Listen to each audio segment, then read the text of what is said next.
नाम प्रभु का लिया नहीं, धर्म का सौदा किया नहीं।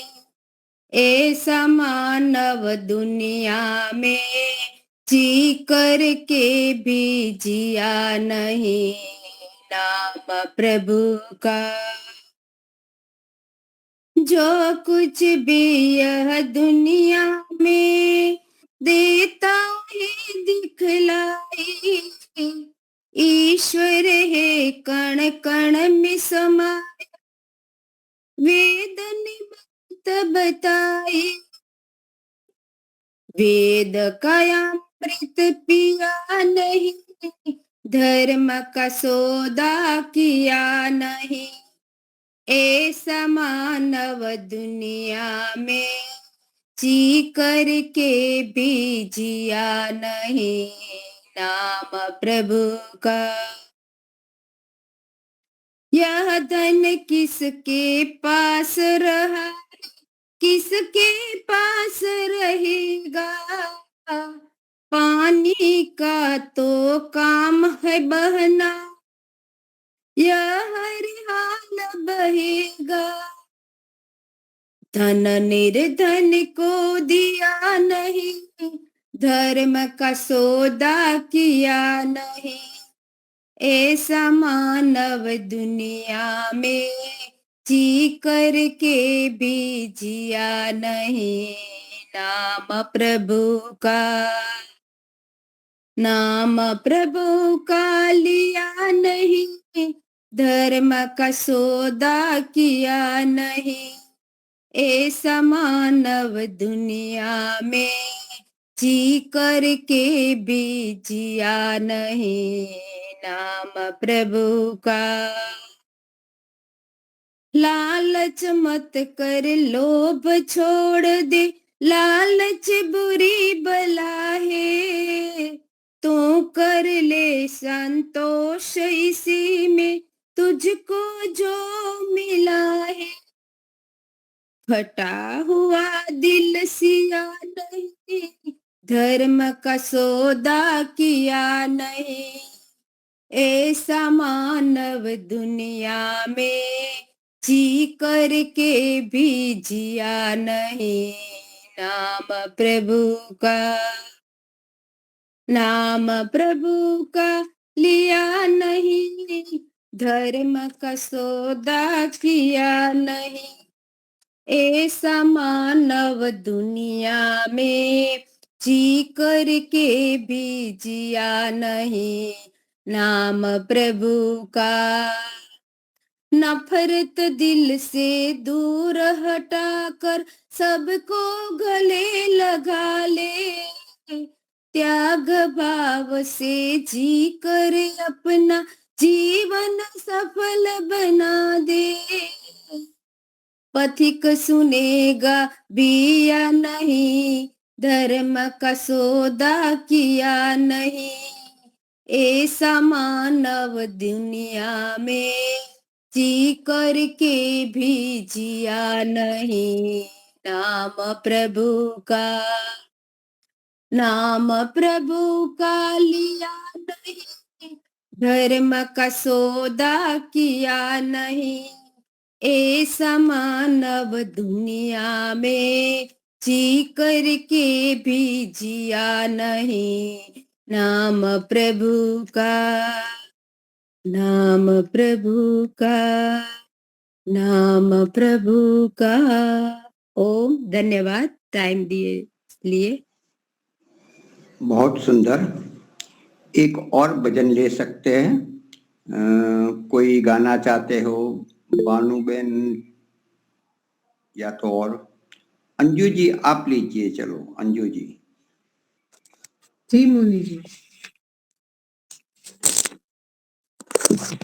नमस्ते सभी को। मैं एक ऋषि गीत गा रही हूँ। धन्य है तुझको ए ऋषि, तूने हमें जगा दिया। सौ के लुट रहे थे हम, तूने हमें जगा धन्य है तुझको ए ऋषि, तूने हमें बचा लिया।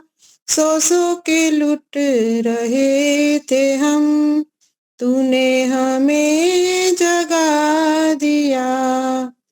अंधों को आंखें मिल गई, मुर्दों में जान आ गई। जादू सा क्या चला दिया, अमृत सा क्या पिला दिया। धन्य है तुझको ए ऋषि, तूने हमें बचा लिया। सौ के लुट रहे थे हम, तूने हमें जगा दिया।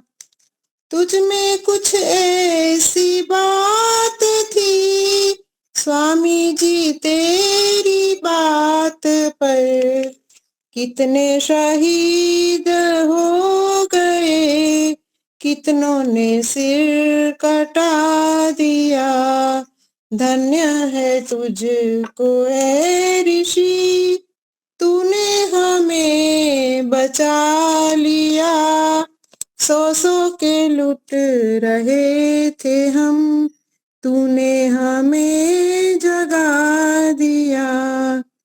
श्रद्धा से श्रद्धानंद ने सीने पे खाई गोलियां, हंस हंस के हंस राज ने तन मन वदन लुटा दिया। धन्य है तुझको हे ऋषि, तूने हमें बचा लिया। सौ के लुट रहे थे हम, तूने हमें जगा दिया। अपने लहू से लेख राम तेरी कहानी लिख गया। तूने ही लाला लाजपत शेरे बबर बना दिया। धन्य है तुझको ए ऋषि, तूने हमें बचा लिया। सौ के लुट रहे थे हम, तूने हमें जगा दिया। तेरे दीवाने जिस घड़ी दक्षिण दिशा में चल दिए, हैरत में लोग रह गए, दुनिया का दिल हिला दिया। धन्य है तुझको ए ऋषि, तूने हमें बचा लिया। सौ के लुट रहे थे हम, तूने हमें जगा दिया। तूने हमें जगा दिया। धन्यवाद। बहुत बढ़िया, तूने हमें जगा दिया। आज शनिवार, हर शनिवार को आचार्य रमेश दर्शनाचार्य जी लाकरोड़ा से, तो यहाँ से व्यवहार बानु पुस्तक प्रारंभ आज से करेंगे। तो आप सब आचार्य रमेश जी दर्शनाचार्य जी को आप जानते हैं, लाकरोड़ा में अभी निवास करते हैं। दर्शन योग महाविद्यालय रोजट से स्नातक हुए हैं, अपनी सेवाएं दे रहे। अभी हमारे आचार्य प्रियेश जी कुछ मास के लिए, 1-2 मास के लिए बाहर गए हुए। पूरी व्यवस्था में आप आचार्य रमेश जी आपके सिर पर है, पूरी जवाबदारी आप अच्छी तरह से वहन कर रहे हो, बच्चे को पढ़ा रहे हो, व्यवस्था कर रहे हो। तो आज उनसे हम लाभ लेंगे। वक्तव्य आज से प्रारंभ करते हैं, व्यवहार वानु। तो मैं अपने आचार्य रमेश जी को अपना ये मोबाइल रखता हूँ।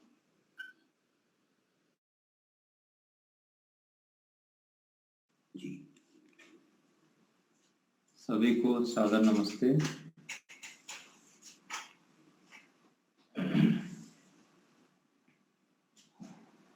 एक बार ओम का उच्चारण करेंगे, फिर हम पुस्तक की ओर अग्रसर होंगे।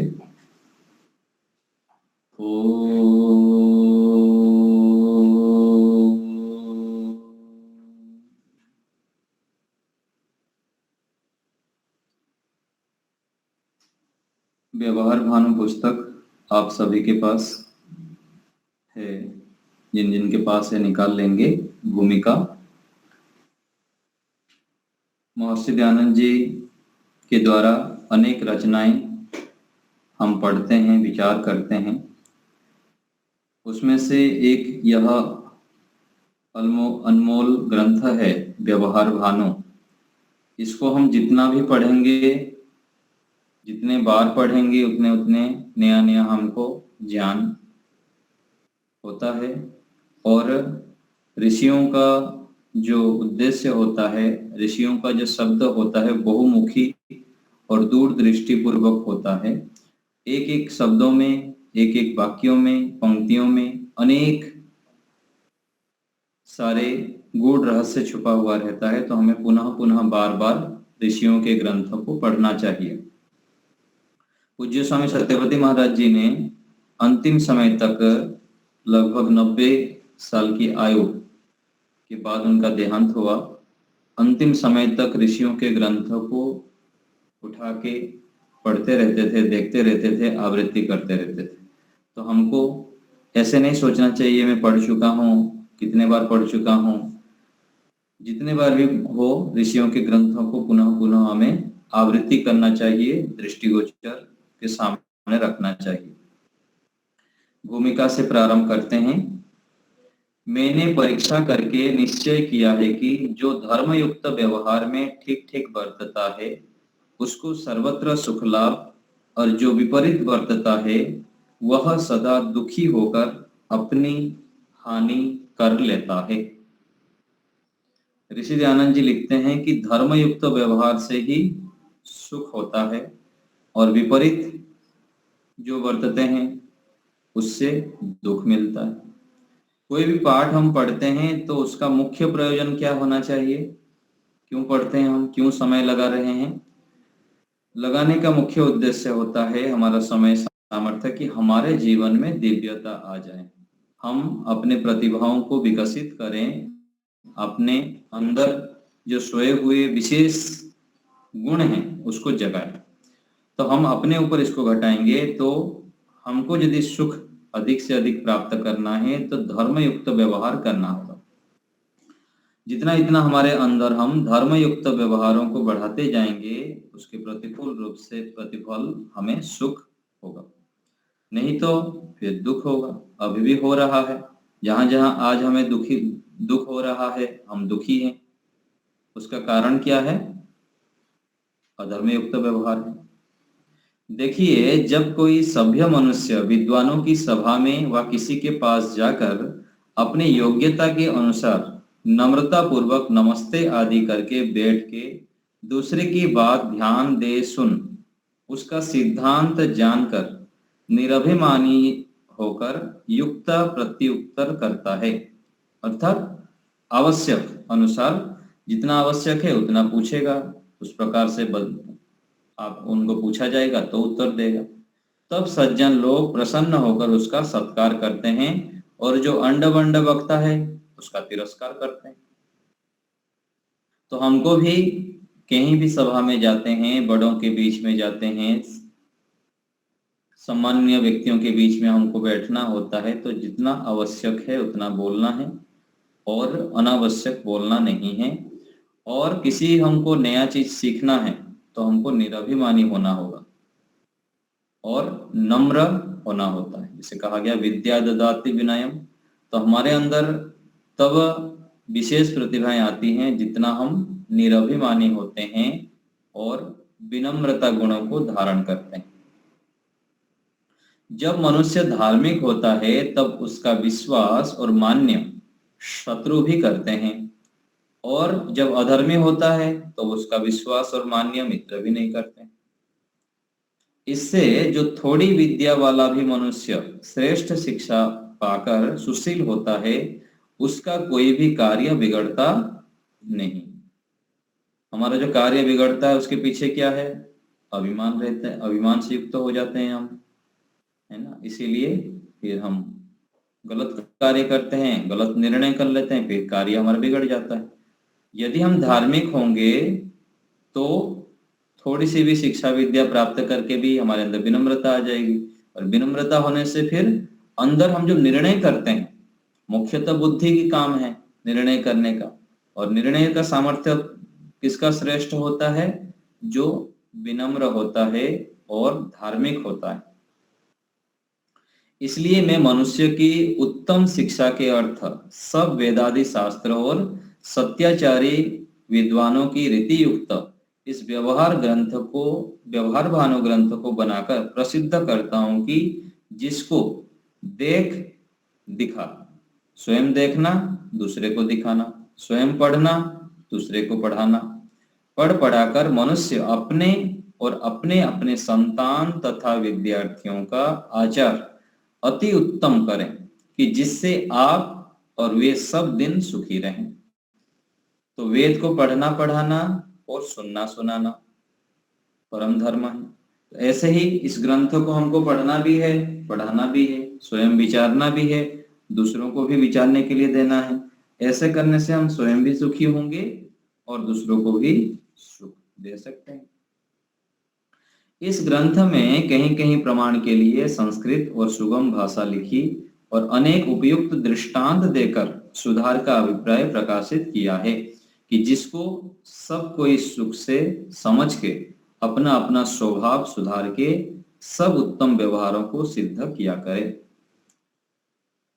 जीवन में सबसे बड़ा जो कठिन कार्य बताते हैं अपने स्वभाव को परिवर्तन करना।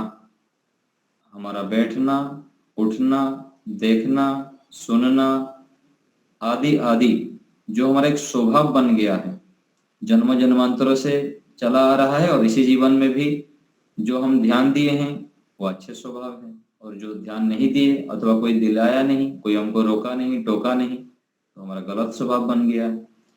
तो अपने स्वभाव को परिवर्तन करना बहुत कठिन हो जाता है।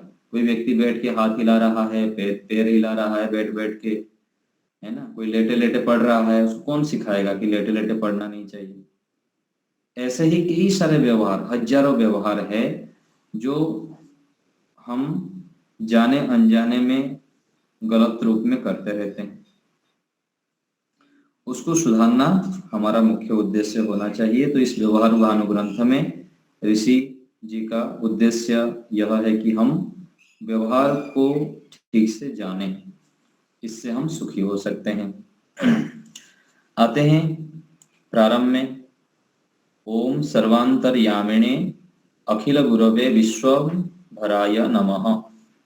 परम पिता परमेश्वर को नमस्कार, जो सर्वांतर्यामी है, अखिल गुरु है, सबके गुरुओं के भी गुरु है, और विश्वंभर है, पूरा विश्व के राजा है, स्वामी है, उनको नमस्कार। अथ व्यवहार भानु, ऐसा कौन मनुष्य होगा कि जो सुखों को सिद्ध करने वाले व्यवहारों को छोड़कर उल्टा आचरण करे। ऐसे कोई भी नहीं चाहता कि हमको दुख मिले। क्या यथा योग्य व्यवहार किए बिना किसी को सब सुख हो सकता है? क्या कोई मनुष्य अपने और पुत्र आदि संबंधियों की उन्नति ना चाहता हो? इसलिए सब मनुष्यों को उचित है कि श्रेष्ठ शिक्षा और धर्मयुक्त व्यवहारों से वर्तकर सुखी होके दुखों का विनाश करें। दुखों का विनाश कब होगा? श्रेष्ठ शिक्षा और धर्मयुक्त व्यवहार। तो ज्ञान है, विद्या है, शिक्षा है, कई बार समानार्थक रूप में भी प्रयोग कर दिया जाता है, और कुछ कुछ जगह पर थोड़ा सा विभाजन भी कर दिया जाता है। जैसे शास्त्र में कोई चीज है उसको ज्ञान रूप में वर्णन कर दिया गया, और कोई व्यवहारिक बातें हैं, शिक्षा है कि बैठने की, उठने की, ऐसे बैठो, ऐसे उठो, ऐसे खाओ, ऐसे करो, ये शिक्षाएं बोल दिया जाता है। लेकिन विशेष कोई परिवर्तन नहीं है। प्रकरण के हिसाब से ज्ञान, शिक्षा, विद्या एक समानार्थक रूप में प्रयोग होता है। तो अच्छे ज्ञान जब हम प्राप्त करते हैं, शुद्ध ज्ञान से युक्त होते हैं, तत्व ज्ञान से युक्त होते हैं, तब जाके हमको सुख मिलता है। बहुत सारी बातें हम सुनते हैं, पढ़ते हैं, लेकिन उसके ऊपर बैठ के निधिध्यासन नहीं करते हैं। निधिध्यासन की प्रक्रिया रहा ही नहीं कहीं पर, हम अपने जीवन में भी करते नहीं। हमारे गुरुकुल में थोड़ा बहुत है, कोई प्रयास करता है तो करता है, नहीं तो बाकी कोई करता ही नहीं निधिध्यासन। एक एक जो शास्त्र की विशेष गूढ़ बातें हैं ना, उसको समझने के लिए हमको अलग से बैठ के चिंतन करना पड़ता है, निधिध्यासन करना पड़ता है।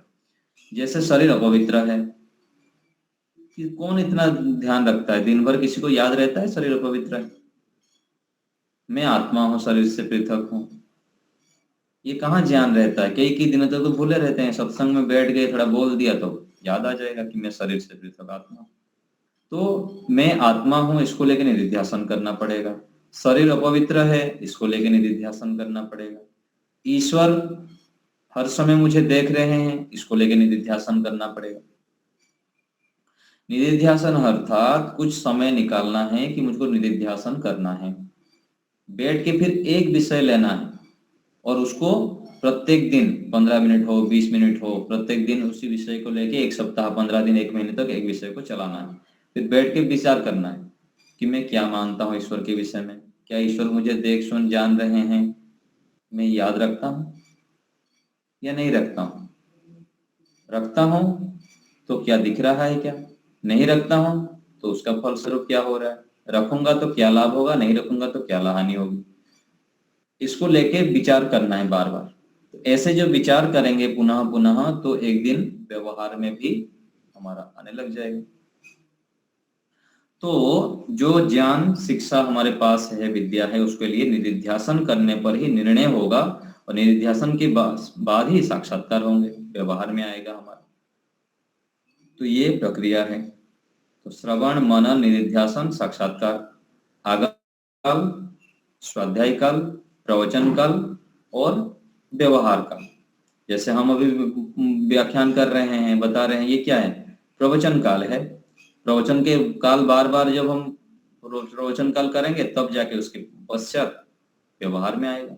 कुछ तो व्यवहार में आ जाता है और कुछ बातें हजारों बार, लाखों बार आवृत्ति करने के बाद पूरा वास्तविक रूप में व्यवहार में आता है। थोड़े थोड़े तो आ ही जाता है। जैसे हम कोई भी आर्य समाज में आता है, आर्य वैदिक सिद्धांत को जानता हूं तो बोलता है मैं ईश्वर को मानता हूँ, ईश्वर चेतन है, सब जगह है। लेकिन ध्यान में जब बैठते हैं तो कहाँ ईश्वर आता, इधर उधर काम सोचते रहते हैं। तो इस रूप में क्रम के माध्यम से हमको ज्ञान होता है, कोई भी शास्त्र का ज्ञान। आगे बढ़ते हैं। क्या कोई मनुष्य अच्छी शिक्षा से धर्म, अर्थ, काम और मोक्ष फलों को सिद्ध नहीं कर सकता? ये प्रश्न रूप में दे रहे हैं, इसको उल्टा करके हमको अर्थ करना है। अर्थात अच्छी शिक्षा से धर्म, अर्थ, काम, मोक्ष की सिद्धि हम कर सकते हैं। यदि अच्छे शिक्षा को छोड़ेंगे तो ये सिद्ध नहीं होगा। और इसके बिना पशु के समान होकर दुखी नहीं रहता है।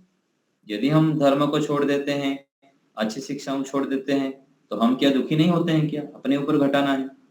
यदि हम इसको ग्रहण करेंगे तो हम सुखी हो जाएंगे। इसलिए सब मनुष्यों को सुशिक्षा से युक्त होना अवश्य चाहिए, जिसलिए यह बालक से लेके वृद्ध पर्यंत मनुष्य के सुधार के अर्थ व्यवहार संबंधी शिक्षा का विधान किया जाता है। इसलिए यहाँ वेदादि शास्त्रों के प्रमाण भी कहीं कहीं देखेंगे, क्योंकि उनके अर्थों को समझने का ठीक ठीक सामर्थ्य बालक आदि का नहीं रहता। जो विद्वान प्रमाण देखना चाहे तो वेदादि अथवा मेरे बनाए ऋग्वेदी भाष्य भूमिका में भी देख लेंगे। तो महर्षि दयानंद जी का ये शैली है, अपनी बातों को रखते हैं, फिर साथ साथ प्रमाण भी देते हैं। इस रूप में प्रमाण देते हुए आगे बढ़ेंगे। तो छोटे बालक से लेकर बड़े तक बहुत गूढ़ बातों को ये व्यवहार भानु ग्रंथ में दिया गया है। और इतना गूढ़ बातें हैं इसमें, जो पढ़ाने वाले का, पढ़ने वाले का ये सब लिखेंगे ना, ये तो जीवन लग जाएगा, कई जन्म लग जाएंगे इसको पूरा पाई पाई व्यवहार में लाने के लिए। कितने बार हमको इसके ऊपर विचार करनी पड़ेगी। और एक बात है, जितना जितना हम ऋषियों के अनुकूल चलेंगे, वेदों के अनुकूल चलेंगे, उतना उतना हमारा जीवन सफल है और सफलता को छू सकता है। छू सकते हैं। जितना जितना अपना बुद्धि लगाएंगे, शॉर्टकट करेंगे, अपने मनमानी करके कहीं ना कहीं घुस के चलो ऐसे कर लेते हैं, ऐसे कर लेते हैं, ऐसे करने से भी चल जाएगा, जितना हम अपने बुद्धि को लगाएंगे, ऋषियों को साइड कर देंगे, वेदों को साइड कर देंगे, उसका प्रतिफल थोड़े काल बाद हमको फिर दिखने लगता है। हम अधिक से अधिक दुखी रहने लग जाते हैं, परेशान लगने लग जाते हैं और बहुत सारे संकटों से घिर जाते हैं। फिर समझ में आता है ना, फिर कान पकड़ते हैं, बोले ना ना, फिर ऋषियों के शरण में जाना पड़ेगा। इसलिए बुद्धिमत्ता क्या है? हम पहले से ही सावधान हो जाएं, जितना जितना हो सके ऋषियों को पकड़ के ही चलें। चाहे थोड़ा सा भी चले, हम धीरे धीरे चलें, चाहे धन कम मिल जाए, चाहे हमारे पास प्रतिष्ठा कम आ जाए, लेकिन आराम से चलें, लंबा सुख के लिए। आगे प्रश्न, कैसे पुरुष पढ़ाने और शिक्षा करने हारे होने चाहिए? उत्तर, पढ़ाने वालों के लक्षण, आत्मज्ञानम समारंभ स्थितिक्षा धर्म नित्यता यमर्था नापकर्षन्ति स वै पंडित उच्यते। पंडित कौन है? जिसको परमात्मा और जीवात्मा का यथार्थ ज्ञान हो, परमात्मा का भी और जीवात्मा का भी। यथार्थ ज्ञान अर्थात क्या है? ईश्वर सब जगह रहते हैं, ईश्वर आनंद स्वरूप है, ईश्वर चेतन है, ईश्वर की उपासना करने वाला कृतकृत्य हो जाता है, मोक्ष की ओर बढ़ जाता है। ये क्या है? ये तो शाब्दिक ज्ञान है, यथार्थ ज्ञान नहीं। यथार्थ ज्ञान तो बिजली है, अग्नि है, जैसे बिजली के विषय में हमको ज्ञान है, अग्नि के विषय में ज्ञान है, ये यथार्थ ज्ञान है। तो यथार्थ ज्ञान अर्थात जैसे कोई बड़े व्यक्ति हमारे सामने रहते हैं, अथवा हम अभी सभा में बैठे हैं, वीडियो ऑन करके बैठे हैं और सीसीटीवी कैमरे के सामने में हैं, तो हम जैसे क्रियाएं करते हैं ऐसे हर समय एकांत में भी करना। और यहाँ भी सबके सामने सीसीटीवी कैमरा कहिए, बड़ों के सामने, तो बाहर से हम वाणी से, शरीर से कर लेते हैं, मन से कहाँ पता है मन में हम क्या सोच रहे हैं। तो मन में भी परमात्मा जान रहे हैं हमारे क्रियाओं को। ये पूरा निश्चित रूप में उपस्थित रह जाना क्या है? यथार्थ ज्ञान है। तो जिसको परमात्मा और जीवात्मा का यथार्थ ज्ञान हो, ये तो परमात्मा के विषय में हो गया। जीवात्मा के विषय में यथार्थ ज्ञान क्या है? जीवात्मा कोई मरता नहीं है, जैसे वस्त्रों को चेंज करते हैं ऐसे ही शरीर है, शरीर वस्त्र जैसा है और हम आत्मा है, मर जाने पर भी दूसरे हमको शरीर मिल जाएगा। ये यथार्थ ज्ञान कितना कठिन है, पूरा बैठ जाए दिमाग में, बहुत मुश्किल है। कितना रगड़ करना, मानना पड़ेगा, कितनी निध्यासन करनी पड़ेगी, तब जाके ये ज्ञान बैठेगा, चाहे परमात्मा के विषय में हो अथवा आत्मा के विषय में। तो पंडित कौन है? जो परमात्मा के विषय में और जीवात्मा के विषय में यथार्थ ज्ञान रखता हो। तो हम जो भी पढ़ रहे हैं ये क्या कर रहे हैं? यथार्थ ज्ञान की ओर बढ़ने के लिए तो पढ़ रहे हैं। बार बार पढ़ना सुनना हमारे कार्य इसलिए होता है। जो आलस्य को छोड़कर सदा उद्योगी रहता है, देखिए कौन ऐसे व्यक्ति मिलेगा समाज में कि आलस्य प्रमाद करे ही ना। व्यक्ति थोड़ा सा भी कुछ जुकाम हो गया, बुखार हो गया, चलो और थोड़ा सो लेते हैं, कोई काम नहीं है तो थोड़ा चलो सो लेते हैं।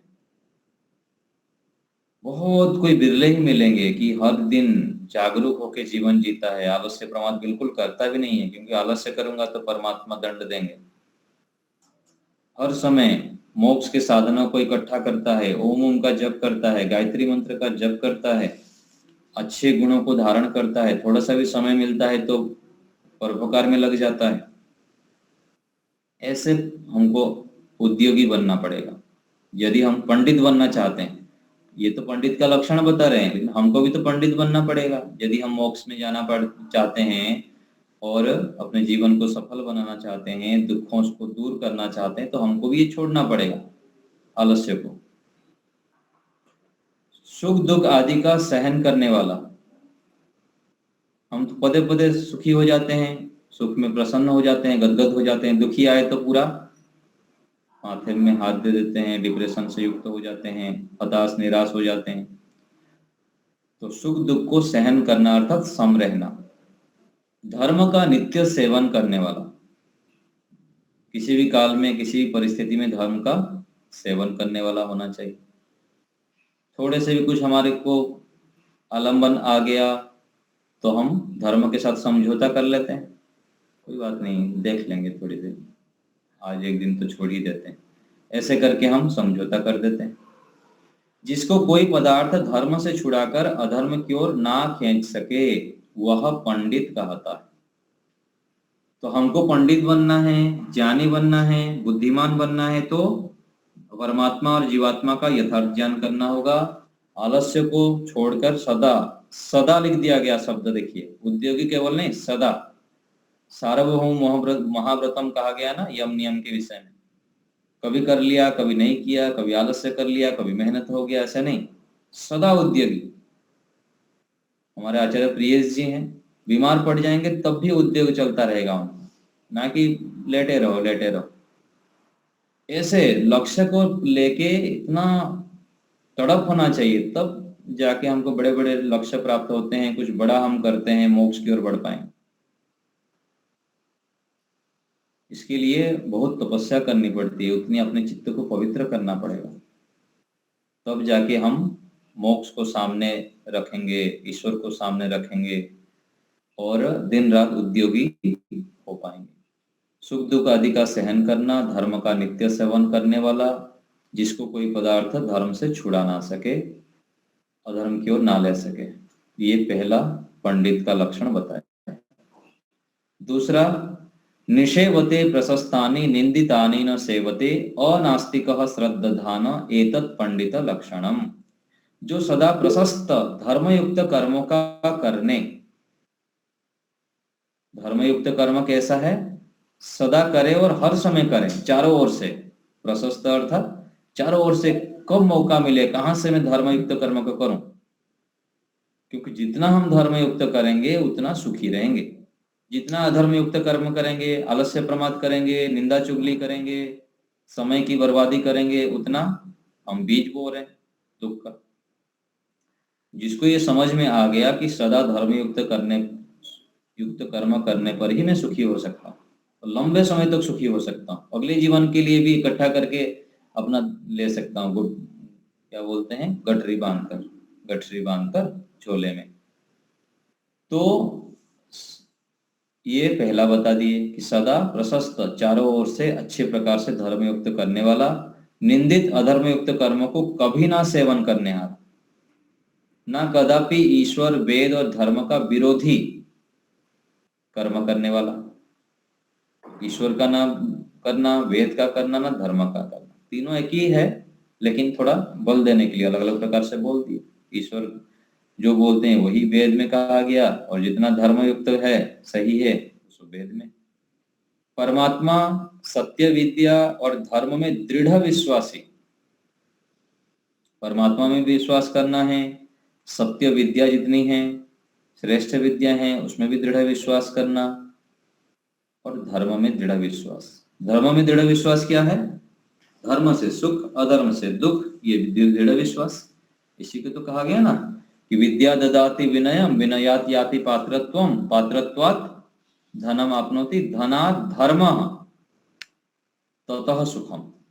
तो सुख अंतिम में क्या है, किससे है, धर्म से है। तो ये दूसरा श्लोक बता दिए कि धर्मयुक्त कर्म करने वाला, ईश्वर, वेद, धर्म से विरुद्ध ना करने वाला, परमात्मा, सत्य विद्या और धर्म में दृढ़ विश्वासी। तीसरा श्लोक, क्षिप्रम विजानाति चिरम शृणोति विज्ञाय चार्थम भजते न कामात् न असंस्पृष्टो हि उपयुङ्क्ते परार्थे तत्प्रज्ञानम प्रथमम पंडितस्य। जो वेदादि शास्त्र और दूसरे के कई अभिप्रायों को शीघ्र ही समझ ले, कोई अर्थ को अनर्थ भी कर लेता है, कोई अभिप्राय को ठीक ठीक समझ रहा है, कोई वक्ता कोई बता रहा है ईश्वर ऐसा है, आत्मा ऐसा है, तो जो बुद्धिमान है क्या करेगा, अपना मूल्यांकन करेगा कि मैं कहाँ पर खड़ा हूँ, मैं कितना ईश्वर को स्मरण करता हूँ, कितने आत्मज्ञान को स्मरण रखता हूँ, कितना मैं धर्म के आधार पर चल रहा हूँ। बुद्धिमान व्यक्ति, पंडित व्यक्ति, पवित्र आत्मा, वो क्या करेगा, अपने अनुकूल बातों को कैच कर लेगा और कैच करके अपने साथ घटाएगा और फिर कक्षा समाप्ति के बाद फिर विचार करेगा उसके ऊपर कि आज जो पढ़ाया गया, आज जो विचार किया वो किस लिए है। केवल ये क्लास के लिए है या केवल ऐसे ही सुनने के लिए था? ऐसा तो नहीं। उसको फिर रात को सोने तक विचारता ही रहेगा, पढ़ते हुए, उठते, बैठते हुए, उठते हुए, खाते समय, सोते समय विचारेगा, सुबह उठ के भी वही विचारेगा कि मैं कहाँ खड़ा हूँ, मैं 100 तक हमको पहुंचना है तो कहाँ खड़ा हूँ, मैं 5 में खड़ा हूँ, 10% में खड़ा हूँ, 15 में खड़ा हूँ, तो वहां मुझको बढ़ाना है। ऐसे करके वो क्षिप्रम जीविजानति, अपने अनुकूल बातों को तुरंत अभिप्राय को समझ लेता है कि मेरे लिए है, बाकी सबके लिए है लेकिन सबसे अधिक मेरे लिए है। ऐसे वो समझ लेता है, शीघ्र ही जान लेता है। दीर्घ काल पर्यंत वेदादि शास्त्र और धार्मिक विद्वानों के वचनों को ध्यान देकर सुनना। और कब तक सुनना? लंबे समय तक। जब तक जीवन है, जीवित है, तब तक ऋषियों के बातों को सुनते ही रहना, सुनते ही रहना, बार बार सुनना, बार बार मनन करना। और ये कब होगा? ये सुनना, पढ़ना, मनन करना निरभिमानी होकर। अभिमान हो गया, मैं तो इतने बार पढ़ा हूँ, मैं तो इतने बार सुना हूँ, क्या अधिक हो जाएगा, कुछ होना होता ही तो नहीं, मेरे जीवन में परिवर्तन तो होता ही नहीं, क्यों सुनो, क्यों पढ़ो? ऐसा नहीं। एक दिन होगा, परमात्मा की कृपा होगी, एक झटका लगेगा ना, झटका लगते ही जितने भी हमारा पढ़ा हुआ, सुना हुआ बातें हैं ना, वो पूरा उतर जाता है, तत्वज्ञान में परिणित हो जाता है और ईश्वर की कृपा हो जाती है। ऐसे गुरुजन लोग बताते हैं और ये सच्चाई भी है। जैसे बताते हैं ना कि मान लीजिए कि 10 व्यक्ति लगे पत्थर को तोड़ने के लिए, 10 व्यक्ति लगते लगते लगते वो टूटा ही नहीं। फिर क्या हुआ? जब टूटा ही नहीं तो अंतिम में फिर 11वां व्यक्ति आया, फिर वो चोट लगाया तो टूट गया। तो जो 11वां चोट लगा उसी से ही टूटा, ऐसा नहीं, पहले का जो चोट लगा हुआ था वो भी धीरे धीरे अपना कार्य कर ही रहा था। तो ऐसे ही हम पढ़ते रहेंगे, सुनते रहेंगे तो ये ऐसे ही चला जाता है। नहीं, जब हम एकांत में बैठते हैं, ध्यान करते हैं, मौन करेंगे, तो ये जितना पढ़ा हुआ, सुना हुआ हजारों बार विषय है वो एकदम से आ जाता है और अलग अलग प्रकार से आता है। मैं कुछ साल पहले, 3-4 साल पहले मौन साधना में था, तो जब शांत हुआ तो बहुत सारे ऋषियों के मंत्र है, श्लोक हैं और पंक्तियां हैं, सब आ जाता था। बोला इतना सारा कैसे स्पष्ट रूप से आ रहा है, मैं तो अभी आवृत्ति करता ही नहीं। तो फिर पता लगा कि हम तो बहुत बार सुने हुए थे, हजारों बार गुरुजनों से सुने, पढ़े, विचार किए, पढ़ाए भी। तो जो हम पढ़ते हैं, सुनते हैं, कुछ भी वो व्यर्थ नहीं जाता है, सूक्ष्म रूप में अपने चित्त में रहता है। जब हम निरभिमानी हो जाते हैं, शांत हो जाते हैं, पवित्र हो जाते हैं, फिर तुरंत उभर के आ जाता है और अपना अपना जलवा दिखाता है। गलत चीजें भी अपना जलवा दिखाएगा, अपना प्रभाव दिखाता है, और अच्छी बातें जो हम संग्रह किए हैं वो भी अपना प्रभाव दिखाएगा। तो इसीलिए हमको ध्यान देकर धार्मिक विद्वानों के वचनों को, ऋषियों के वचनों को, ऋषियों के पंक्तियों को अच्छे प्रकार से बार बार पढ़ना चाहिए, सुनना चाहिए। दूसरों से निरभिमानी शांत होकर दूसरों से प्रत्युत्तर करना, निरभिमानी होकर और शांत होकर प्रत्युत्तर भी करना, जो समझ में नहीं आ रहा है अथवा जो आता है दूसरे के सामने रख के फिर से उसकी चर्चा करते रहना चाहिए। तो परमेश्वर से लेके पृथ्वी पर्यंत पदार्थों को जान के उनसे उपकार लेने में तन मन धन से प्रवर्तवान होना। तो पूरा संसार के जो भी पदार्थ हैं, जो जो आवश्यक है, उनके विषय में जानना। तो तन से, मन से, धन से लगे रहना है।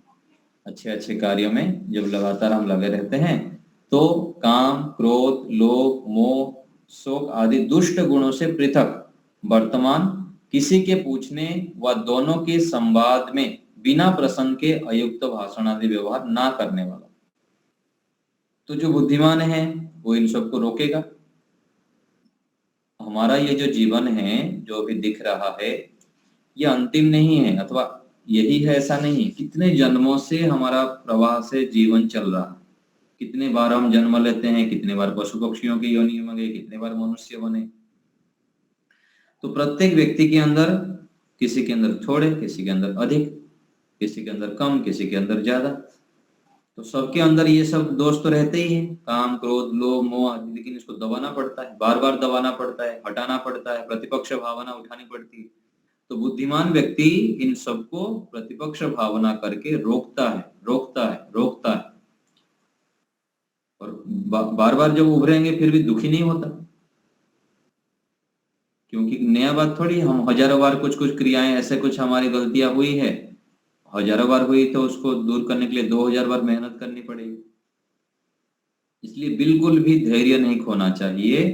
कितने भी कष्ट आए, बाधा आए, घर परिवार में हो और समाज में हो, कोई निंदा करेंगे, कोई चुगली करेंगे, हमारे खिल्ली उड़ाएंगे, हमको अपमानित करेंगे, बार बार हमको चिढ़ाएंगे, है ना, ऐसे करते हैं ना कुछ लोग। उसको थोड़ा सा छेड़ देते हैं कि व्यक्ति ये उद्विग्न हो जाए, कितनी साधना करते हैं, टेस्ट करते हैं, कितना ध्यान करता है, कितना यज्ञ करता है, फिर बोलेंगे तुम इतना सत्संग करते हो, इतना ध्यान करते हो, क्या तुम तो परिवर्तन तो कुछ होता ही नहीं, ऐसे ही बोलेंगे हमको। उस समय भी हमको शांत रहना है, कोई बात नहीं, बोलते रहो, बोलते रहो, तुम्हारा ये समय है। फिर समय आने पर यदि हम धीरे धीरे धीरे थोड़ा थोड़ा भी मेहनत करते रहेंगे, फिर वही व्यक्ति जो हमारे निंदा कर रहे हैं, जो हमारे चुगली कर रहे हैं, जो हमको आज अपमानित कर रहे हैं, वही व्यक्ति सम्मान करेंगे। और दूसरे कोई थोड़ी आसमान से आते हैं, यही व्यक्ति ही तो कल हमारे प्रशंसक बनेंगे। ऐसे सोच के हमको लगे रहना चाहिए, उनको प्रतिकार यथासंभव थोड़ा बहुत कर दिए, बाकी नहीं करना चाहिए। तो बुद्धिमान व्यक्ति काम, क्रोध, लोभ आदि को पृथक रख लेता है, उसकी ओर ध्यान नहीं देता है, बार बार दबाने का प्रयास करता है। और कोई पूछे अथवा संवाद जब करते हैं किसी के साथ, तो बिना प्रसंग के नहीं बोलते हैं। कई बार क्या होता है ना, व्यक्ति अपने आप को दिखाना चाहता है कि मैं बहुत जानता हूं, मैं बहुत पढ़ा हूं, बहुत ये किया हूं, लेकिन वास्तविक जो बुद्धिमान का लक्षण होता है, आवश्यक पड़ने पर कहीं पर यदि कोई जानना चाहता है, सीखना चाहते हैं, तो वहां पर बोलना चाहिए। नहीं तो अपना ही हम चिंतन करें, अपना ही जप करें, अपना ही काम करने के लिए बहुत समय कम है। तो एक बोलते हैं ना, समझदार तो चुप ही रहता, मूर्ख शोर मचाता मेरे दाता के दरबार पर। तो समझदार क्या होता है? चुप रहता है। अधिक बकर बकर करना, अधिक अपने आप को बुद्धिमत्ता दिखाना आवश्यक नहीं। ठीक है, तो यही कह रहे हैं कि कोई पूछे अथवा कोई लग रहा है जिज्ञासु व्यक्ति, तो वहां पर बोलता है, नहीं तो शांत रहता है, अयुक्त भाषण नहीं करता है, आवश्यक उनको आवश्यक करता है। ये पंडित का लक्षण है, ये बुद्धिमान का लक्षण है। तो बहुत सारे बातें आगे आवृत्ति कर लें। तो ऋषि दयानंद जी इस ग्रंथ में छोटे से लेकर बड़े तक सबको धर्मयुक्त व्यवहार, कैसे बैठना, कैसे उठना, कैसे सोचना आदि सिखाना चाह रहे हैं। धर्मयुक्त व्यवहार करने पर ही हमको सुख हो सकता है, और परमात्मा और जीवात्मा का यथार्थ ज्ञान होना चाहिए। हमको आलस्य कभी भी नहीं करना है, सदा उद्योगी बनना है, पुरुषार्थी बनने का संकल्प करना है। हाँ, देखिए, हम जो भी सोचते हैं वैसे बन जाते हैं। देखिए, जो लौकिक व्यक्ति है ना, आज मोटिवेशनल स्पीकर है, अलग अलग प्रकार से उन लोग कैसे कैसे सब रिसर्च करते हैं, कैसे कैसे प्रयोग करते हैं, तो हमको भी तो उनसे कुछ सीखना चाहिए, अथवा ना भी सीखे उनसे, हमको कुछ उपाय अपनाना चाहिए। हम अच्छे अच्छे संकल्प करें प्रत्येक दिन, सुबह उठ के, रात को सोते समय, दिन में भी, खाते हुए, बैठते हुए, उठते हुए, हम जो बनना चाहते हैं।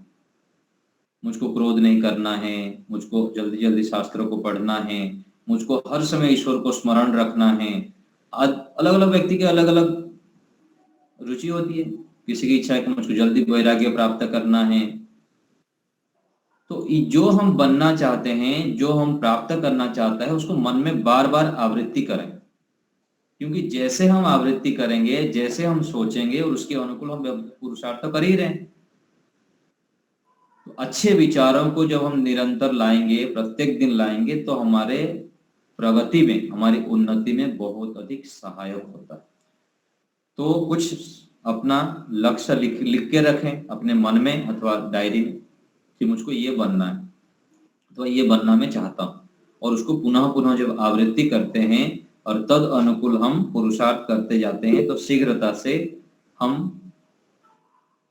अपने लक्ष्य को प्राप्त कर लेते हैं। ये एक उपाय आपको बताया मैं। तो ये हो गया। समय कितना हो गया हमारा? 47 हो गया। आप लोग को कुछ पूछना है, किसी को कुछ बोलना है तो बताइए, 10 मिनट है अभी। मेरे को दो हम चीजें चर्चा किए। हाँ बताइए।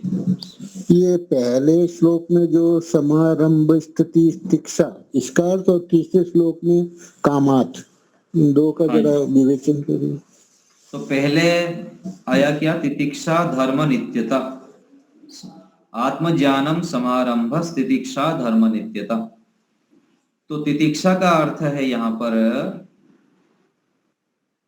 सुख दुख का सहन करने वाला। ठीक है, तितिक्षा का अर्थ क्या है? सुख दुख का सहन करने वाला। तो सुखी आए, सुख आ जाएगा तो अधिक विचलित नहीं होना है, अधिक प्रसन्नित नहीं होना है, तुरंत परमात्मा की ओर डाइवर्ट कर देना है कि प्रभु आपकी कृपा से मिला, माता पिता की कृपा से मिला, गुरुजनों की कृपा से मिला है। और दुख आए तो घबराना नहीं है, परमात्मा का मैं संतान हूँ, तुरंत चला जाएगा। परमात्मा से प्रार्थना करनी है, ओम ओम का जप करनी है, गायत्री मंत्र का जप करनी है, ईश्वर का स्मरण करना है तो दुख भी चला जाएगा। तो तितिक्षा अर्थात सुख दुख का सहन करना। और समारंभ मतलब समान स्थिति रखना दोनों में। समारंभस, आत्मज्ञानम समारंभस। तो समारंभस आरंभ करना, अथवा इसको ये इस अर्थ में भी ले सकते हैं। आत्मज्ञान में तो परमात्मा और जीवात्मा का ज्ञान हो गया, समारंभ से अच्छे से आरंभ करना भी कर सकते हैं। ठीक है, सम अर्थात अच्छी प्रकार से, आरंभ अर्थात कोई चीज का जो प्रारंभ करते हैं, समारंभ इस अर्थ में। इसलिए सूत्र में कामात ना कामात। हाँ, भजते न कामात, काम की भजन अर्थात सेवा नहीं करता काम की। काम जो काम क्रोध लोभ आदि दोष है ना, इनका भजन मतलब उसका सेवन नहीं करता है। वो अच्छी अच्छी चीजों का सेवन करता है। भज सेवायाम धातु है, सेवा करना अर्थात उसकी उसी के ही पीछे लगे रहना। भजन करते ना, परमात्मा का भजन करते हैं, और कोई काम वासनाओं का भजन करता है, संसार का भजन करता है। अलग अलग प्रकार के संसार के हम करते रहते हैं ना। दो व्यक्ति बैठ के क्या करते हैं? संसार का ही तो भजन करते हैं। वैसा किया, वैसा किया, वहां ऐसा हो गया, वहां ऐसे हो गया। तो ये भजन नहीं करना है, ये दोष युक्त है। बुद्धिमान व्यक्ति तुरंत वहां से बच के जाता है, परमात्मा का भजन करता है। ठीक है, ठीक है। और कोई बात किसी को पूछना है?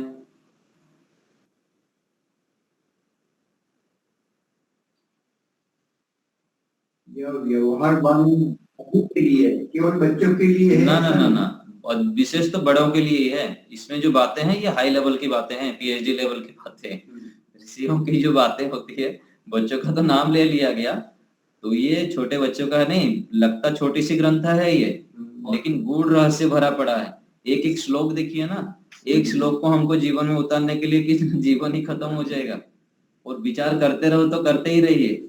यहाँ बोल दिया ना कि जिसको परमात्मा और जीवात्मा का यथार्थ ज्ञान, इतने में बैठ जाइए आप। और आने वाला ऐसा होना चाहिए, है ना। आलस्य को छोड़कर सदा उद्योगी में बैठ जाइए आप पकड़ के। तो कोई सन्यासी भी आज नहीं मिलेगा, मुश्किल है। और उसके लिए हमको बहुत पुरुषार्थ करनी पड़ेगी और इसका लाभ समझनी पड़ेगी। तो बच्चों के लिए तो है ही, लेकिन बड़ों के लिए भी है। जितना भी बड़े बन जाए, योगी बन जाए हम, और बड़े बड़े विद्वान बन जाए, सबके लिए ये लागू होता है। क्योंकि ये बातें एक दिन में आएगा नहीं जीवन में, कई जन्म लग जाएंगे। और जीवन भर जब पढ़ेंगे, पढ़ाएंगे, बार बार एकांत में बैठ के ध्यान साधना करेंगे, तब ये गूढ़ बातें हमारे जीवन में धरातल पर उतरेगा। शाब्दिक रूप में तो उतर जाएगा, धरातल पर जो व्यवहार रूप में उतरना बहुत मुश्किल है। तो इसलिए व्यवहारवान ये ग्रंथ बहुत अद्भुत ग्रंथ है। इसको हमें हर समय अपने सामने रखते हुए जितना भी संभव हो आवृत्ति करते रहना चाहिए। ठीक है, और कोई बात? आगे बढ़े कि इतना रखें? तो भाई कितना बाकी? 4:52 हो गए। 5 मिनट देर से। ठीक है, क्या करना मुनि जी? एक ले लेते हैं और एक श्लोक कर दें। थोड़ी बात 5 मिनट। श्लोक तो 4 ले चौथा लीजिए। श्लोक देखिए, न अप्राप्यम, तोड़ के बता रहा हूं, न अप्राप्यम अभिवांछन्ति, नष्टम न इच्छन्ति शोचितुम। फिर से देखिए, न अलग हो जाएगा, अप्राप्यम म में हलंत हो जाएगा, अभिवांछन्ति, नष्टम न इच्छन्ति, नेच्छन्ति लिखा है तो उसको अलग अलग कर देंगे तो न इच्छन्ति, अ और ई मिलके ए हो गया, गुण संधि हो गया यहाँ पर। सोचितुम, आपत्सु च न मुह्यन्ति नराः पंडित बुद्धयः। तो जो मनुष्य प्राप्ति होने के अयोग्य पदार्थों को कभी इच्छा नहीं करते, हम क्या करते हैं यहाँ पर, जो हमको नहीं मिलेगा उसको भी, जो हमारे लिए योग्य नहीं है उसको भी हम ग्रहण कर लेते हैं, फिर बाद में दुखी होते रहते हैं, भाई ये क्यों खरीद लिया, इन विचारों को क्यों मैं ग्रहण कर लिया। अधिकांश तो हम विचारों का संग्रह करते हैं और बहुत बार साधनों का भी संग्रह कर लेते हैं अनावश्यक, ही बाद में दुखी होते रहते हैं, मैं तो गलत कर दिया। तो जो पदार्थ, यहाँ तो पदार्थ ही दिया गया है, विचारों को भी इसमें साथ में जोड़ सकते हैं, अयोग्य पदार्थों की कभी इच्छा नहीं करते। ये कब होगा? जब हम योगाभ्यास करेंगे, अपनी बुद्धि को शुद्ध करेंगे तो निर्णय ठीक ले पाएंगे, नहीं तो फिर गलत निर्णय लेते रहेंगे, फिर दुखी होते रहेंगे। तो कौन सा वस्तु ग्रहण करना है, कौन सा नहीं ग्रहण करना है, तो बुद्धिमान व्यक्ति ही, जिसकी बुद्धि शुद्ध है, जो ईश्वर भक्त है, जो धर्म आचरण करता है, जो प्रिय आचरण करता है ऋषियों के, ईश्वर के प्रिय आचरण करता है, जिसका दिनचर्या उत्तम है, रात को जल्दी सो जाता है, सुबह जल्दी उठता है, रोज ध्यान करता है, रोज स्वाध्याय करता है, सत्संग करता है, पुरुषार्थी होता है, सात्विक भोजन करता है, व्यायाम प्राणायाम ध्यान प्रत्येक दिन करता है, वह सत्वगुण के में प्रतिष्ठित हो सकता है। किसमें? सत्वगुण में। जितना हम सत्वगुण में प्रतिष्ठित होंगे, अपने शरीर को सत्वगुण से युक्त करेंगे, अपने मन को, बुद्धि को, इंद्रियों को सत्वगुण से युक्त करेंगे, उतना हमारा निर्णय ठीक होगा। निर्णय यदि ठीक हो गया तो हम अयोग्य पदार्थों को ग्रहण करने की इच्छा कभी भी नहीं करेंगे। तो ये जो उपाय बताया सत्वगुण युक्त करने के लिए, इसको हमको लंबे समय तक अभ्यास करनी पड़ेगी। थोड़ी सी भी गप्पे लगाने लग जाएंगे, अनावश्यक देखने सुनने लग जाएंगे, अनावश्यक विवाह में, शादी में, इधर उधर की बातों में लग जाएंगे, तो फिर रजोगुण तमोगुण से युक्त हो जाएंगे, फिर पटरी से उतर जाएंगे हम, फिर से उसको पटरी में लाने के लिए बहुत मेहनत करनी पड़ेगी, क्योंकि हम साधक व्यक्ति हैं, हम योगाभ्यासी व्यक्ति हैं, हम साधना की मार्ग पर बढ़ने के लिए प्रयत्नशील है, तो हमको बहुत सावधान रहनी पड़ेगी। महीने में एक बार भी कुछ गड़बड़ी हो गई, थोड़ा सा खान पान में गड़बड़ी हुई, देखने में, सुनने में, सोचने में, तो फिर पटरी में लाने के लिए बहुत मुश्किल हो जाता है। तो पदे पदे सावधान रहना पड़ता है। यदि हमको विशेष निर्णय ठीक ठीक करना है, सत्व में प्रतिष्ठित होना है, ऋतंभरा प्रज्ञा बुद्धि जो योग दर्शन में कहा गया उसको प्राप्त करना है, तो हमको बहुत सावधान होकर चलना पड़ेगा, पदे पदे सावधान रहनी पड़ेगी। तब क्या होगा? ये जो पंक्ति में कहा गया कि हम अयोग्य पदार्थों की इच्छा फिर नहीं करें, नहीं तो फिर इंद्रियां चंचल हो गई, रजोगुण तमोगुण से युक्त हो गया, इसको ग्रहण कर लेंगे, उसको ग्रहण कर लेंगे, फिर दुखी होते रहेंगे, फिर बहुत कष्ट होता है, बाद में बहुत पश्चाताप करते हैं। अदृष्ट व किसी पदार्थ के नष्ट भ्रष्ट हो जाने पर शोक की अभिलाषा नहीं करते हैं। तो सत्वगुण से युक्त रहेंगे हम तो फिर दुखी नहीं होंगे, बड़े बड़े दुख आएगा, कष्ट आएंगे, पैर टूट जाएगा, अंधे भी हो जाएंगे, घर में बड़े बड़े अघटन घट जाएगा, संसार में बहुत कुछ होगा यहाँ पर, लेकिन वहां पर सहन कौन कर पाएगा? जो सात्विक व्यक्ति होंगे, जो बहुत अधिक योगाभ्यासी होंगे, नहीं तो फिर कितने कितने बड़े बड़े संकट आ जाता है, देखिए यहाँ पर। तो ऐसे स्थिति में बुद्धिमान व्यक्ति शोक नहीं करता है। तो हमको बुद्धिमान बनना है, शोक नहीं करना है। परमात्मा हमारे पिता है, इतने महान पिता माता के हम संतान हैं, तो हम क्यों शोक होंगे, शोक से युक्त होंगे? ऐसे मान के हमको शोक नहीं करना है, दुखी नहीं होना है और बुद्धिमान बनना है। बड़े बड़े दुखों से युक्त व्यवहारों की प्राप्ति में मूढ़ होकर नहीं घबराते हैं। बड़े बड़े दुख आएंगे यहाँ पर, फिर भी घबराना नहीं। ऐसे यदि होंगे तो हम फिर पंडित बन जाएंगे, पंडित बुद्धि से युक्त हो जाएंगे। तो इस प्रकार से हमको आगे बढ़ना है। हम वीर हैं, शूरवीर हैं और हमको बुद्धिमान बनना है, ऐसे संकल्प करना है। ऐसे करेंगे तो परमात्मा की कृपा से हम सब मिलके बहुत मजबूत बनेंगे, दयानंद के सच्चे अनुयायी बनेंगे, ईश्वर के संतान बनेंगे। स्वयं मजबूत बनते हुए फिर दूसरे को भी मजबूत बनाएंगे। यही तो काम करना है सबको। ऐसे संकल्प मन में दोहराना है, ईश्वर से सामर्थ्य मांगना है और आगे बढ़ते चलना है। ठीक है, सभी का बहुत बहुत धन्यवाद। आप लोग धैर्यपूर्वक मुझको सुने।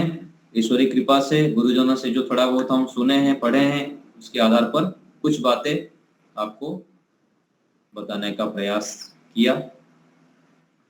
सभी का धन्यवाद। अब आगे मुनि जी अपना। धन्यवाद आचार्य जी। जी मुनि। हाँ, बहुत बहुत धन्यवाद। आचार्य रमेश जी, दर्शनाचार्य का बहुत बहुत धन्यवाद। हमें समय दिया, शनिवार दिया, हर शनिवार व्यवहार बानु, और आगे भी हम पढ़ते रहेंगे। तो ऐसी कक्षा हमारे यहाँ से होती है, वहाँ उपस्थिति बहुत ही बढ़िया होती है। तो हमें भी प्रयास करना है कि सभी को जोड़े, और अच्छे अच्छे वक्ता यहाँ से मिलेंगे, ज्ञान मिलेगा, और हम कॉपी, नोट, पेन आदि सब कुछ व्यवस्था लेकर बैठे। अभी जब हम आएंगे तब व्यवहार बानु लेकर आए, न हो तो ही हम कहीं से मंगवा ले, यहाँ से भी मिल जाएगी या तो अन्य स्थान से मिल जाएगी। लेकिन आप जरूर आते रहे। तो हमारे शांति पाठ के लिए हमारे शंकर जी इलाहाबाद से शांति पाठ और जय घोष करवाए। बहुत ही प्रेरणादायक हम लोगों ने ज्ञान प्राप्त किया। हम भी इलाहाबाद से, आवाज आ रही मेरी गांधी जी? मैं बहुत इलाहाबाद से प्रयत्न कर रहा हूँ। जहाँ तक मेरी समाज के लोग जुड़े हुए हैं हमसे, कम से कम 8-9 लोग तो हमारे इलाहाबाद से होंगे आपके क्लास में, और 1-2 लोग और जुड़े हैं। तो हमारा प्रयत्न पूरा है। जिस प्रज्ञानंद सरस्वती जी का उपदेश आप लोग तो बहुत ज्यादा सुने, हम लोग को बहुत कम समय दिया, हमारे मंदिर में आकर के उपदेश देते रहे। तो हमारी भी बहुत बड़ी इच्छा है कि व्याख्यान माला बहुत अधिक संख्या में बढ़ करके आगे चले। बहुत बहुत धन्यवाद। शांति पाठ और जय घोष। ओम द्यौ शांति अंतरिक्षगम शांति पृथ्वी शांतिरापः शांतिरोषधयः शांतिर वनस्पतयः शांतिर्विश्वे देवा शांतिर्ब्रह्म शांतिः सर्वं शांतिः शांतिरेव शांतिः सामा शांतिरेधि। ओम शांति शांति शांति। जय घोष। जो बोला है सो अभय। मर्यादा पुरुषोत्तम भगवान राम की जय हो। योगीराज भगवान कृष्ण की जय हो। व्याकरण सूर्य गुरु विद्यानंद की जय हो। युग प्रवर्तक महर्षि दयानंद सरस्वती की जय हो। भारत माता की जय हो। गौ माता की पालन करें। देश के अमर शहीदों की जय हो। वेद की ज्योति जलती रहे। ओम का झंडा ऊंचा रहे। आर्य समाज अमर रहे।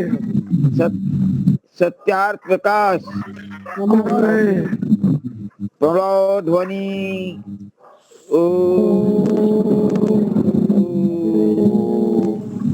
वैदिक अभिवादन सबको सादर। सर्वेभ्यो नमः। धन्यवाद।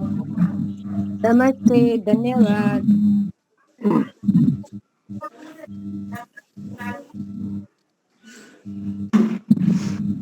हाँ, हम पुनः सोमवार को मिलेंगे, 4 बजे मिलते हैं।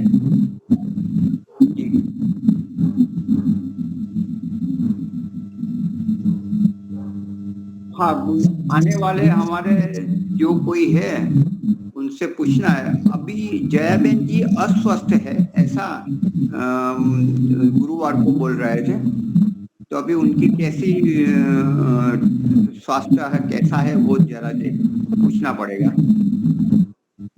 और शांतानंद जी स्वामी जो रात्रि को कठोपनिषद शनिवार को ले रहे थे, लगभग प्रारंभ नहीं हुआ है नए वर्ष में, तो क्या करना है आप सोचे। यदि उपस्थिति कम होती है तो फिर रखने का कोई लाभ नहीं। हाँ, ये भी है। दूसरा यहाँ व्याकरण की हमारी गलती है। यहाँ 8 बजे आचार्य जी लेते, आचार्य खगेश। कठिन तो पड़ेगा लेकिन करना तो पड़ेगा। देखते आज के लिए तो मैं मना करता हूँ। वहाँ अभी कोई व्यवस्था आने वाले है नहीं और नए वर्ष में नहीं आ रहे अभी। ठीक है, तो सोमवार को मिलते हैं।